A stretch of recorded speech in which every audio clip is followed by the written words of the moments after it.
Ma'am हमने class sorry sorry. Ma'am आपने class में पढ़ा था कि जो न्यूक्लियाई में इवन नंबर ऑफ प्रोटॉन्स और न्यूट्रॉन्स होते हैं उनकी बाइंडिंग एनर्जी बहुत ज्यादा है, तो इसकी रीजन क्या थी?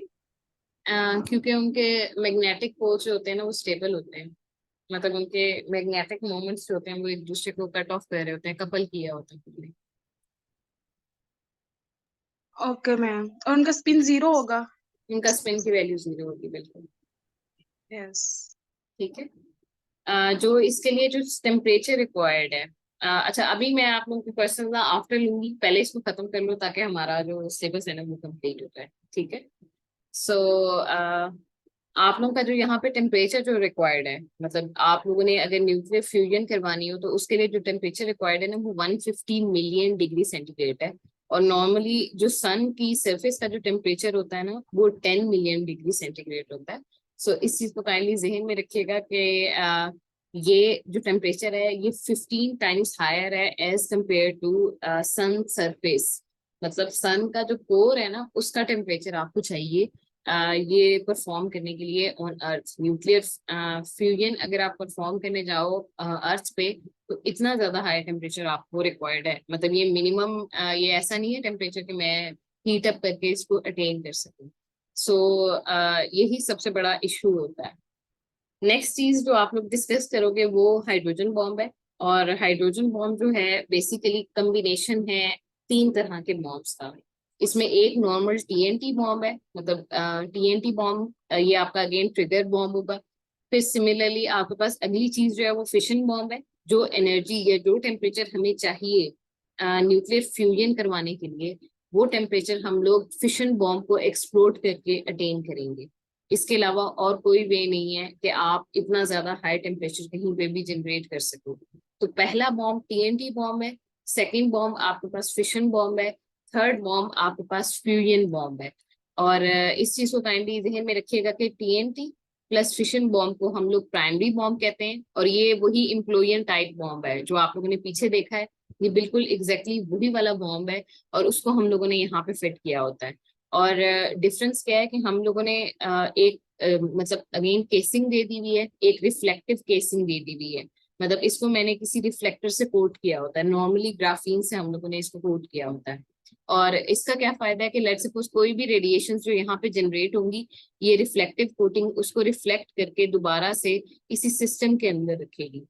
आ, एक और मसला जो होता है कि हमें सिस्टम में हमने जो रिएक्शन करवाना है वो ड्यूटियम और ट्रीटियम का रिएक्शन है ना। मतलब आप हम लोग जो फ्यूजन करवाना चाह रहे हैं उसके जो मेन रिएक्टेंट्स हैं वो आपके पास ड्यूटियम और ट्रीटियम है। सो इस चीज को ध्यान में रखिएगा कि एक और इशू जो यहाँ पे आता है कि ट्रीटियम नॉर्मली उसकी हाफ लाइफ 12 ईयर है। मतलब मैं अगर कोई बॉम्ब बनाऊं हाइड्रोजन बॉम्ब तो वो और उसमें डायरेक्ट ट्रीटियम ऐड कर दूं तो 12 मतलब आपके पास 12 ईयर्स तक तो वो बेसिकली इफेक्टिव है। लेकिन ये कि इसके बाद वो इनइफेक्टिव हो जाता है। अच्छा मुझे काइंडली एक सेकंड वेट कीजिएगा, मैं क्लास है ना मैं एक कॉल ले लूँ देन मैं आपको रिज्यूम करती हूँ। ठीक है।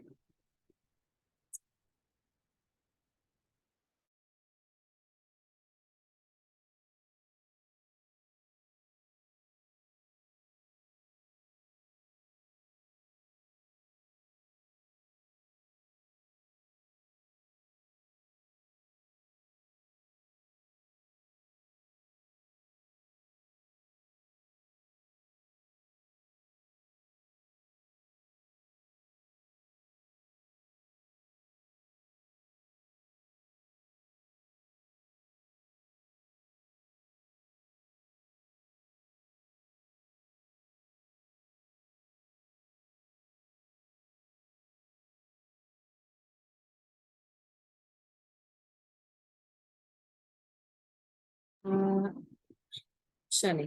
बेसिकली जो इशू होता है यहाँ पे वो ये कि हम ट्रीटियम जो यूज कर रहे होते हैं उसकी हाफ लाइफ 12 ईयर तक होती है। जी बच्चे। मैम थोड़ा सा पीछे से थोड़ा सा समझा देंगे क्या? आपको मेरी क्लास ली हो गई थी। हाँ, सही हो गई थी। पहले बात तो ये मैंने कहा हम्म। था कि क्वेश्चन आप लोगों ने एंड पे करना है दूसरा ये कि जल्दी जल्दी हम इसको खत्म करें। और तीसरा ये कि आपके पास ये जो हाइड्रोजन बॉम्ब होता है ये थ्री बॉम्ब का मिक्सचर है। एक आपके पास टीएनटी बॉम्ब है, सेकंड आपके पास फिशन बॉम्ब है और थर्ड आपके पास फ्यूजन बॉम्ब। जो टेम्परेचर आपको फ्यूजन कॉज करवाने के लिए रिक्वायर्ड है, वो आप अटेन करते हो बाय डेटोनेटिंग अ फिशन बॉम्ब। आप सिस्टम में फिशन बॉम्ब को एक्सप्लोड करोगे और उससे जो टेम्परेचर है ना आपके पास, आप उसको अटेन करोगे। तो पहली चीज तो ये कि ये जो हाइड्रोजन बॉम्ब है ये इसीलिए ज्यादा खतरनाक है, इसीलिए सबसे ज्यादा इफेक्टिव है, क्योंकि इसमें फिशन प्लस फ्यूजन दोनों हो रहे हैं। तो इससे जो अमाउंट ऑफ एनर्जी रिलीज होनी है ना वो बहुत ही ज्यादा है as compare to normal fission bomb. So ये जो ऊपर वाला बॉम्ब है जिसको हम प्राइमरी बॉम्ब कहते हैं, ये एग्जैक्टली इम्प्लोयन टाइप ऑफ बॉम्ब है। मतलब ये ऑलरेडी आप लोग इसको देख चुके हो, और ये जो बॉम्ब है ये इम्प्लोयन टाइप ऑफ बॉम्ब है। और आप लोगों ने इसकी असेंबली और इसकी वर्किंग को अंडरस्टैंड कर लिया हुआ है। जो चीज न्यू है वो ये कि यहाँ पे हम नीचे जो है, मतलब अगेन यहाँ पे एक फोम, ये फोम होती है, वो फोम वही है पॉलीस्टाइरीन फोम। मतलब ये वो फोम है जो सिर्फ और सिर्फ आप हल्का सा इसको मटेरियल दोगे तो ये फोम जो है ये डिसअपियर हो जाएगी, ये वो वाली फोम है।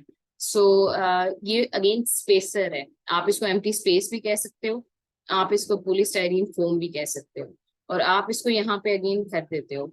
दूसरी चीज क्या होती है कि आपने नीचे जो है एक कंपार्टमेंट बनाया होता है, उस कंपार्टमेंट के मिडल में यूरेनियम 235 टेम्पर है। मतलब यूरेनियम 235 का एक आपके पास जो है ना रॉड या प्लूटोनियम रॉड है, कोई भी ऐसा फिशन वाला मटेरियल है, मतलब मिडल में आपके पास फिशन वाला मटेरियल है। ठीक है, और इधर जो है मतलब उसके कॉर्नर्स पे यहाँ पे करके आपके पास लिथियम ड्यूट्राइड है। ये फ्यूजन का फ्यूल है बेसिकली। यहाँ पे आप जो बॉम्ब बनाओगे ना वो ऐसा होगा कि न्यूट्रॉन बेसिकली आप लोगों ने, मैं अगर यहाँ पे आप उसको एंड पे ले जाऊं, जो चीज मैं आप लोगों को यहाँ पे बताना चाह रही हूँ वो ये है कि जब हम नॉर्मली फिशन करेंगे, मतलब जब हम फिशन बॉम्ब को एक्सप्लोर करेंगे, तो वो स्टार्ट होता है थ्रू न्यूट्रॉन। मतलब आप न्यूट्रॉन लोगे, प्लूटोनियम या यूरेनियम पे वो बम्बार्ड होगा, एज अ रिजल्ट आपके पास सिस्टम में मजीद 3 न्यूट्रॉन या 4 न्यूट्रॉन जनरेट होंगे। ये वाले जो न्यूट्रॉन है ना, इन्होंने जाके फ्यूजन के फ्यूल के साथ कंबाइन करना है। मतलब ये वाला जो न्यूट्रॉन यहाँ पे जो जनरेट हुआ है वो कंबाइन करेगा थ्रू लिथियम ड्यूट्राइड के साथ। ये वाला लिथियम ड्यूट्राइड जो है ये रिलीज कर देगा ड्यूट्रियम को और ट्रीटियम को। मतलब ड्यूट्रियम और ट्रीटियम यहाँ पे जनरेट होंगे विद इन अ सिस्टम, और ट्रीटियम और ड्यूट्रियम आपस में कंबाइन करके हीलियम प्लस न्यूट्रॉन बनाएंगे। अब अगर आप गौर करो तो यहाँ पे भी ट्रिगर पॉइंट न्यूट्रॉन है, और ड्यूरिंग फिशन भी एक न्यूट्रॉन जनरेट हो रहा है। ये वाला न्यूट्रॉन आगे जाके फ्यूजन कॉज करेगा, और फ्यूजन के रिजल्ट में भी आपके पास एंड प्रोडक्ट जो है ना वो न्यूट्रॉन है। सो ये वाला न्यूट्रॉन मजीद जाके आपके पास दोबारा से फिशन कॉज करेगा। तो इसीलिए अगर आप गौर करो तो ये एक साइक्लिक प्रोसीजर बन रहा है। साइक्लिक प्रोसीजर से मुराद ये कि यहाँ पे हमने जो कंपोजिशन रखी हुई है ना उसमें हमने मिडिल में यूरेनियम 235 या प्लूटोनियम का जो रॉड दिया हुआ है वो बेसिकली फिशन का मटेरियल है। और उसकी रीजन ये है कि आपके पास जब भी फ्यूजन होगी ना तो उसके रिजल्ट में आपके पास दोबारा से न्यूट्रॉन आएगा, और ये जो मटेरियल यहाँ पे मिडिल में अवेलेबल है ना वो मजीद फिशन कॉज करेगा।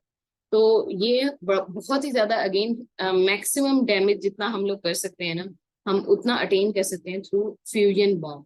दूसरी चीज ये कि हमने जो मेन रिएक्शन करना है वो करना है थ्रू ट्रीटियम और ड्यूट्रियम। लेकिन ट्रीटियम का मसला ये है कि उसकी हाफ लाइफ 12 ईयर है। मतलब मैं अगर कोई बॉम्ब हाइड्रोजन बॉम्ब बनाऊं तो आफ्टर 12 ईयर उसमें जितना भी ट्रीटियम होगा ना वो डिकम्पोज हो चुका होगा। सो इसका मतलब ये है कि मेरा कोई भी बनाया हुआ बॉम्ब अगर मैं ट्रीटियम को डायरेक्टली सिस्टम में इंट्रोड्यूस करवा देती हूँ तो वो 12 ईयर से ज्यादा इफेक्टिव नहीं है। मतलब 12 ईयर के बाद वो वेस्ट होगा सॉर्ट ऑफ। तो इस चीज से बचने के लिए हम लोग एक मटेरियल यूज करते हैं जिसको लिथियम 6 ड्यूट्राइड कहा जाता है। मतलब लिथियम और ड्यूट्रियम को मिक्स करके एक पाउडर से बनाया जाता है जिसको हम लिथियम सॉल्ट बोलते हैं या ड्यूट्राइड सॉल्ट बोलते हैं। सो ये लिथियम Li6 ड्यूट्राइड सॉल्ट जो है ना वो सॉर्ट ऑफ यूज किया जाता है एज अ फ्यूल। और उसकी रीजन ये है कि जब आपके सिस्टम में न्यूक्लियर रिएक्शन स्टार्ट होगा तभी ये ट्रीटियम को जनरेट करेगा। ड्यूटियम आपके पास ऑलरेडी अवेलेबल है, उसकी हाफ लाइफ 1200 बिलियन ईयर्स होती है। सो इसलिए ड्यूटियम का इशू नहीं है। लेकिन जो ट्रीटियम है ना उसकी हाफ लाइफ खाली 12 ईयर्स होती है। सो उसको हम लोगों ने ऑटोमेटिकली सिस्टम में जो है ना जनरेट करना होता है। ये चीज समझ आ रही है? Yes ma'am. मैम सो हाँ जी। और और ये और ये चलो समझ ठीक, समझ ठीक हो गया। पहला काम यही करोगे, प्राइमरी बॉम्ब को एक्सप्लोर करवाओगे। प्राइमरी बॉम्ब भी अगेन इस तरीके से एक्सप्लोर होगा कि उसकी सिर्फ शॉक वेव और जो उसका न्यूट्रॉन जनरेट हो रहे हैं ना, आप लोगों ने यही चीज पढ़ी थी ना कि आपके पास कभी भी फिशन होगी तो स्टार्ट में सबसे पहली चीज जो रिलीज होनी है वो न्यूट्रॉन होने हैं, और न्यूट्रॉन भी फास्ट वाले न्यूट्रॉन जनरेट होने हैं। अब यहाँ पे मजे की बात यह है कि ये वाले जो न्यूट्रॉन्स है, मतलब जो ड्यूरिंग फिशन रिलीज हो रहे हैं, हमें इनको स्लो करने की भी जरूरत नहीं है, क्योंकि फ्यूजन में स्लो या फास्ट की ऐसा कोई कंडीशन अवेलेबल नहीं है। आप स्लो न्यूट्रॉन बम्बार्ड करोगे तब भी फ्यूजन हो जाएगी, आप हाई न्यूट्रॉन बम्बार्ड करोगे तब भी फ्यूजन हो जाएगी। यहाँ पे फ्यूजन की जो रिक्वायरमेंट है ना वो सिर्फ और सिर्फ टेम्परेचर है, और टेम्परेचर फौरन से उस वक्त अचीव हो जाएगा जैसे ही आप फर्स्ट फिशन पॉज करोगे। सो अगर हम यहाँ पे इम्प्लोयन टाइप बॉम्ब को एक्सप्लोर करें तो क्या होगा कि आपके पास सिस्टम में मतलब एक्सरेज रिलीज होंगी, पार्टिकल्स रिलीज होंगे, न्यूट्रॉन रिलीज होंगे। वो न्यूट्रॉन्स जो है वो इस केसिंग से टकराएंगे। ये रिफ्लेक्टिव कोटिंग है, मतलब ये पार्टिकल्स को रिफ्लेक्ट करेंगे। जो भी पार्टिकल इसके साथ टकराएगा, जो भी स्मॉलर मास का पार्टिकल होगा, ये उसको रिफ्लेक्ट करेगा। तो जैसे ही आपके पास सिस्टम में इम्प्लोयन होगी, आपके पास जो पार्टिकल्स जनरेट होंगे या जो शॉक वेव होगी उसको हम इधर सेंड करेंगे। अब यहाँ पे इस कॉर्नर में स्टार्टिंग में मतलब इस एंड्स पे आप लोगों ने देखा था कि यहाँ पे बेसिकली लिथियम ड्यूट्राइड पड़ा है। तो लिथियम ड्यूट्राइड कैसे वर्क करता है कि जैसे ही कोई भी मतलब ड्यूट्राइड का मतलब हो गया ना ड्यूट्रियम, मतलब ड्यूट्राइड को आप इस तरीके से एक्सप्लेन कर सकते हो कि वो तो ड्यूट्रियम है, वो तो वैसे ही पड़ा होगा ना, मतलब सिस्टम में एज अ सॉल्ट अवेलेबल है। जो एक्चुअल चीज अवेलेबल है आपके पास वो लिथियम है। जैसे कोई न्यूट्रॉन इस लिथियम के ऊपर फॉल करेगा, आपके पास सिस्टम में हीलियम प्लस ट्रीटियम जनरेट होंगे। अब आपने सिस्टम में ट्रीटियम जनरेट करवा लिया और आपने ये देखा था कि न्यूक्लियर फिशन के लिए सॉरी फ्यूजन के लिए जो चीज चाहिए वो ये ट्रीटियम है और ड्यूट्रियम है। फिर ये ट्रीटियम और ड्यूट्रियम आप इसमें कंबाइन करेंगे, दोबारा से सिस्टम में हीलियम और न्यूट्रॉन जनरेट होगा। ये वाला जो न्यूट्रॉन है ना, ये जाके एक्ट करेगा ऑन दिस टेम्पर, ये जो आपने दरमियान में दिया हुआ है ना यूरेनियम का, या बेसिकली यूरेनियम का या प्लूटोनियम का, जो आपने यहाँ पे फिशन वाला जो मटेरियल दिया हुआ है, ये उसके साथ इंटरेक्ट करेगा और दोबारा से न्यूक्लियर फिशन कॉज करेगा। सो ऊपर से आने वाले न्यूट्रॉन इस साइड पे जो है फ्यूजन कॉज करेंगे, और आपके पास मिडिल यहाँ से फ्यूजन से जो न्यूट्रॉन जनरेट हो रहे हैं वो यहाँ पे फिशन कॉज करेंगे। तो इसीलिए हाइड्रोजन बॉम्ब के बारे में कहा जाता है कि अगर खुदा ना खास्ता हाइड्रोजन बॉम्ब आपने एक्सप्लोड करवा दिया ना कहीं पे, तो आपकी अर्थ नहीं बचने वाली। और उसकी रीजन ही ये है कि ये जितना ज्यादा हम लोग यहाँ पे मटेरियल देते हैं ना, उससे जो तबाही होनी है ना वो सेल्फ सस्टेनिंग है।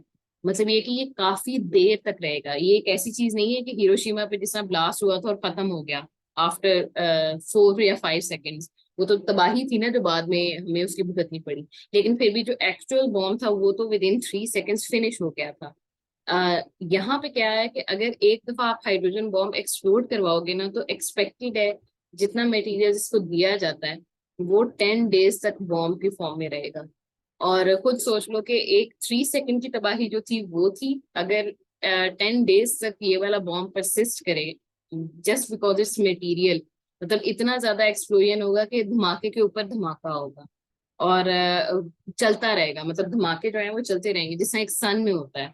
मतलब आपके पास कंटिन्यूअसली जो है प्रोड्यूस हो रहे हैं, धमाके हो रहे हैं। सो इसीलिए हाइड्रोजन बॉम्ब दुनिया का सबसे खतरनाक बॉम्ब है, और इसीलिए इसको कंट्रोल करना या जो है इसको एक्सप्लोर करने का कोई सोच भी नहीं सकता। ठीक है, सवाए कोरिया की, कोरिया कहता है हम एक्सप्लोर कर देंगे। नहीं मैम, हम भी इसी पे काम करेंगे ना।